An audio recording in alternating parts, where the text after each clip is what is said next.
بسم اللہ الرحمن الرحیم اللہم صلی علی سیدنا مولانا محمد بارک وسلم صلاۃ و سلاما علیک یا رسول اللہ صلی اللہ تعالی علیہ وسلم۔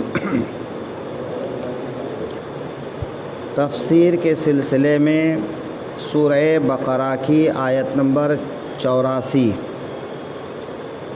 اللہ تبارک و تعالی ارشاد فرما رہا ہے، وَإِذْ أَخَذْنَا مِيثَاقَكُمْ، اور جب ہم نے تم سے عہد لیا۔ یہاں پر اللہ تعالیٰ نے فرمایا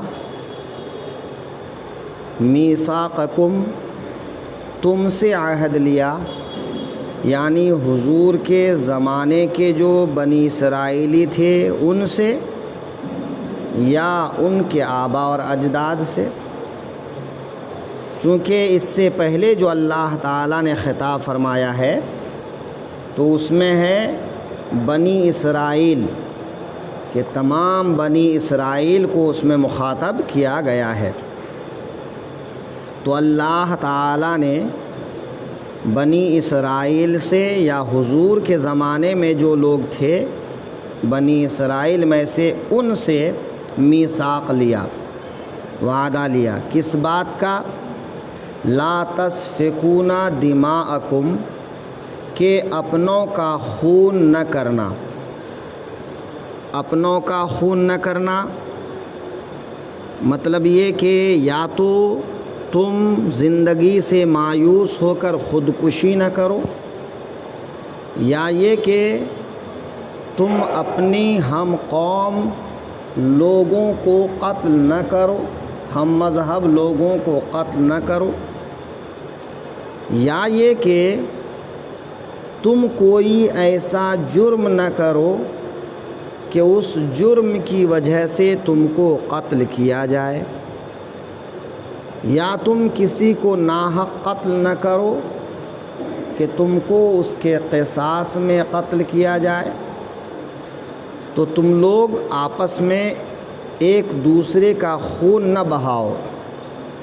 تسفکونا یہ سفکن سے آیا ہے، اور سفکن کے معنی ہوتا ہے پلٹ دینا یا بہا دینا یا انڈیل دینا۔ تو تم لوگ آپس میں ایک دوسرے کا خون نہ بہاؤ۔ وَلَا تُخْرِجُونَ أَنفُسَكُم مِّن دِيَارِكُمْ، اور اپنوں کو اپنی بستیوں سے نہ نکالو۔ کہ اپنوں کو یعنی اپنی قوم کے بعض لوگوں کو اپنی بستیوں سے نہ نکالو، کہ ظاہر ہے کہ جو قوم اپنے ہی لوگوں کو نکال دیتی ہے وہ قوم کمزور ہو جاتی ہے، وہ کبھی سلطنت نہیں کر سکتی، بلکہ وہ خود بھی ایسی مصیبت میں مبتلا ہو جاتی ہے کہ پھر ان کا کوئی سہارا نہیں رہتا۔ یا یہ کہ تم لوگ کوئی ایسا جرم نہ کرو کہ تم کو تمہاری بستیوں سے نکال دیا جائے۔ ثم اقررتم، پھر تم نے اس کا اقرار کیا، یعنی یہ نہیں کہ صرف ہم نے کہہ دیا تم نے سن لیا، بلکہ تم نے اس کا اقرار کیا۔ وَأَنْتُمْ تَشْهَدُونَ، اور تم گواہ ہو، یعنی ایک تو تم نے اپنے سے اقرار کیا، دوسرا یہ کہ تم ایک دوسرے پر گواہ بھی بنے۔ ان سب کے باوجود اگر تم عہد شکنی کرتے ہو، اللہ کا وعدہ توڑتے ہو، تو پھر عہد شکنی کی جو سزا ہے وہ سزا تم کو مل کر رہے گی۔ اور وہی ہوا کہ پھر ان کو مدینے اور اس کے آس پاس سے نکال دیا گیا، اور دوبارہ حجاز کے اندر داخل ہونے کی اجازت نہیں دی گئی کہ اب یہ آئندہ حجاز کے اندر کبھی داخل نہیں ہوں گے۔